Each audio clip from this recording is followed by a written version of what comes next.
ఉన్నటువంటి అన్న వీరభద్రరావు గారు ఫౌండర్ ప్రెసిడెంట్. తను తెలంగాణ జాగృతి టీచర్ ఫెడరేషన్కి తిరుపతన్న చెప్పినట్టు నాకు జాగృతి పెట్టినప్పటి నుంచి జాగృతి సంస్థను బలోపేతం చేయడంలో పెద్ద ఎత్తున ఉపాధ్యాయులే పాత్ర పోషించిండ్రు. చాలా సందర్భాల్లో చాలా జిల్లా అధ్యక్షులుగా, చాలా మండలాధ్యక్షులుగా, గ్రామ స్థాయిలో కూడా ఉపాధ్యాయులు పనిచేసి చాలా బలమైనటువంటి సెక్షన్ జాగృతి యొక్క భావజాలాన్ని, మన సంస్కృతి యొక్క ప్రత్యేకతని తీసుకొని వెళ్ళిండ్రు.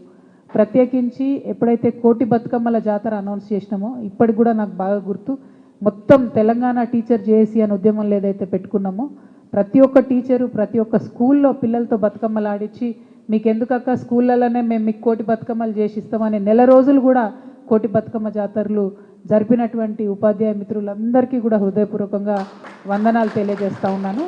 మరీ ప్రత్యేకించి అన్న వీరభద్రరావు అన్న ఒక 12 ఏళ్ళ కింద పెట్టిండ్రు నాకు ప్రపోజల్, అక్క మనము జాగృతి టీచర్స్ ఫెడరేషన్ పెట్టాలక్క అని. ఆనాడు అన్నకి చెప్పిన, అన్న ఇది సందర్భం కాదు అని అనుకుంటే మరి ఏ టైంలో అనుకున్నాడో కానీ సందర్భం వచ్చింది, విచిత్రమైన పరిస్థితి వచ్చింది. ఇప్పుడు టీచర్స్ ఫెడరేషన్ పెట్టాల్సినటువంటి అవసరాన్ని కూడా గమనిస్తున్నాం. సో వీరభద్రరావు అన్న మీ యొక్క దూరదృష్టికి మరి ధన్యవాదాలు. అప్పుడెప్పుడో రిజిస్టర్ చేసి పెట్టిండ్రు, ఇప్పుడు ఫౌండర్ ప్రెసిడెంట్గా అన్న ఉన్నారు. అన్న అధ్యక్షులుగా మిగతా ఇక్కడ ఉన్నటువంటి పెద్దలు గణపురం దేవేందర్ గారు, జాడి సీనన్న గారు, తానిపర్తి తిరుపతిరావు గారు, కేజీబీవి సుజాత గారు, మాట్లాడినటువంటి కవిత గారు, మరి ఇక్కడ మిత్రులందరినీ కూడా మనము ఒక అడ్హాక్ కమిటీగా వేసుకొని ఇవాళ తెలంగాణ జాగృతి టీచర్ ఫెడరేషన్ ప్రారంభిస్తున్నాం. ఫెడరేషన్ అనే పదం ఉందంటే అర్థం ఏంటంటే లైక్ మైండెడ్ మిగతా సంఘాలన్నిటితో కూడా కలిసి పనిచేస్తామని అర్థం. అందులో లాంగ్వేజ్ టీచర్స్ ఉంటారు, ఉర్దూ టీచర్స్ ఉంటారు, అట్లానే ఇప్పుడు హెడ్ మిస్టర్ సంఘం ఉంది, హెడ్ మాస్టర్ సంఘం ఉంది, పీఈటీల సంఘం ఉంటుంది, ప్రైవేట్ టీచర్ అసోసియేషన్స్ ఉంటాయి. సో అందరినీ కూడా కలుపుకొని పనిచేయడానికి ఈ ఫెడరేషన్ ఆవిర్భవించిందని మీ అందరికీ తెలియజేయడానికి నేను చాలా సంతోషిస్తూ ఉన్నాను. నా ఫేవరెట్ టీచర్ జయశంకర్ సార్. ఆయన మనకు మొత్తానికి తెలంగాణ అందరికీ టీచర్గా మారి తెలంగాణ ఉద్యమంలో జరిగినటువంటి అన్యాయాలన్నింటినీ కూడా ఆయన రాసిపెట్టి లెక్కబెట్టి మనందరికీ నేర్పి మనందరినీ ఉద్యమంలో ముందుండేలాగా చేసిండ్రు.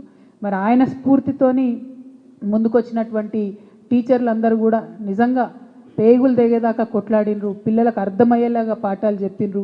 ఆనాడు ఆంధ్ర నిర్బంధంలో కూడా మన మ్యాప్ మనకు సపరేట్గా బోర్డుల మీద వేసినటువంటి టీచర్లు ఉన్నారు, జయ జయ హే తెలంగాణ పాటలు పాడించినటువంటి టీచర్లు ఉన్నారు, తెలంగాణ పేరు మీద క్విజులు పెట్టి పిల్లల్లో తెలంగాణ భావజాల వ్యాప్తి కోసం కృషి చేసినటువంటి టీచర్లు ఉన్నారు. ఒకటి కాదు, రెండు కాదు, అనేకమైనటువంటి విధాలుగా తెలంగాణ భావజాలాన్ని వ్యాప్తి చేయడంలో టీచర్ల పాత్ర మరవలేందని మళ్ళొకసారి నేను తెలియజేస్తూ, మరి ఇవాళ అంత గొప్పగా మన రాష్ట్రాన్ని సాధించడంలో భూమిక పోషించినటువంటి ఉపాధ్యాయుల యొక్క సంక్షేమాన్ని, వారి యొక్క గౌరవాన్ని, వారి యొక్క హక్కుల్ని పరిరక్షించాల్సినటువంటి బాధ్యత ఒక సమాజంగా మనందరి మీద కూడా ఉంటుంది.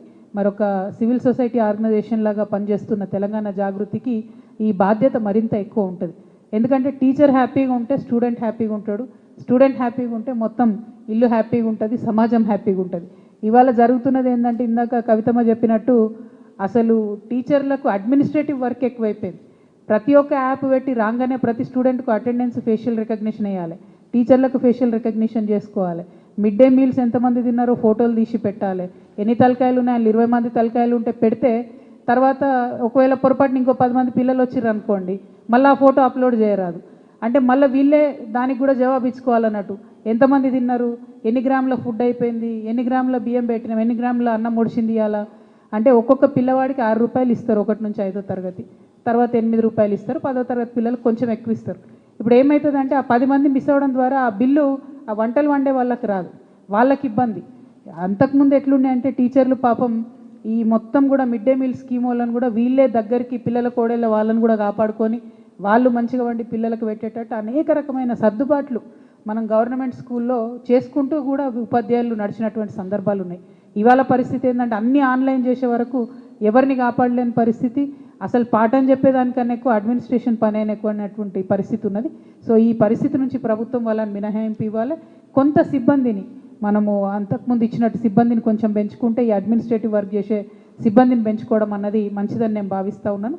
అట్లనే ఉపాధ్యాయులందరూ ఎదురు చూస్తూ ఉన్నారు, ఖచ్చితంగా వెంటనే పిఆర్సీని ప్రకటించాలి. పెండింగ్లో డిఏలు ఇంకా 5 డిఏలు ఉన్నాయి. ముఖ్యమంత్రి గారు చాలా గొప్పగా మాట్లాడి ఒకటే ఒక డిఏ రిలీజ్ చేసినప్పుడు ఇంకా ఒక 5 డిఎల్ పెండింగ్లు ఉన్నాయి. అంతేకాకుండా మన పెండింగ్ బిల్స్ ఉపాధ్యాయులై చాలా రకాల బిల్స్ పెండింగ్ ఉంటాయి. అవన్నీ కూడా చాలా రోజుల నుంచి పెండింగ్ ఉన్నాయి. ఇవన్నీ ఒక ఎత్తు అయితే హెల్త్ కార్డ్స్ ఉపాధ్యాయులకు లేకపోవడం అన్నది చాలా దారుణమైన విషయం. హెల్త్ కార్డ్స్ మీద తెలంగాణ జాగృతి ప్రత్యేక కార్యాచరణ తీసుకుంటుందని కూడా ఈ సందర్భంగా ప్రకటిస్తూ ఉన్నాం. At the same time retire అయినటువంటి ఉపాధ్యాయులదైతే చెప్పుకోరానటువంటి బాధ ఉన్నది. ఎందుకంటే రిటైర్ అయ్యేటటువంటి ప్రభుత్వ ఉద్యోగి ఎవరైనా కూడా ఖచ్చితంగా పిల్లగాని పెళ్లి చేద్దామనో, ఒక పాపకి ఏదైనా బిజినెస్ పెట్టిద్దామనో, లేకపోతే ఇల్లు కట్టుకుందామనో కొంచెం లంప్సమ్ ఒకటేసారి వస్తుందని పాపం రకరకాలుగా ప్లాన్ చేసుకుంటారు. ఇప్పుడు ఆ పరిస్థితి ఏంటంటే ఏది కూడా రానటువంటి పరిస్థితి. అంతకుముందేమో గవర్నమెంట్ని బ్లేమ్ చేసిండ్రు, బీఆర్ఎస్ గవర్నమెంట్ని. కానీ బీఆర్ఎస్లో ఉన్నప్పుడు అప్పుడో ఇప్పుడో అన్న బిల్లులు వచ్చేటివి, అప్పుడో ఇప్పుడో అన్న ఈ రిటైర్మెంట్ వాళ్ళకి ఇబ్బంది లేకుండా చేయగలిగినాం. కానీ ఇప్పుడైతే కేవలం 1వ తారీఖు జీతం వేస్తున్నది ప్రభుత్వం, మిగతా బంద్ పెట్టిండ్రు. అది కూడా ఈ కేజీబీవీలకైతే గత 2 నెలలుగా దసరాకు జీతం లేదు, దీపావళికి జీతం లేదు. మొత్తం మహిళలు పనిచేసేటటువంటి ఇన్స్టిట్యూషన్స్, ఆడపిల్లలు చదువుకునేటటువంటి ఇన్స్టిట్యూషన్స్. దీనిలో చాలా దారుణంగా ఉంది. కాబట్టి ముఖ్యమంత్రి గారు నేను వెంటనే డిమాండ్ చేస్తున్నా, దీపావళి పండగ లోపన్న మా ఆడబిడ్డల కళ్ళల్లో సంతోషాన్ని నింపండి. వెంటనే కేజీబీవీల జీతాలు రిలీజ్ చేయవలసిందిగా నేను గౌరవ ముఖ్యమంత్రి గారిని డిమాండ్ చేస్తూ ఉన్నాను. ఎట్ ద సేమ్ టైం సమాన పనికి సమాన వేతనం అనేటటువంటి ఒక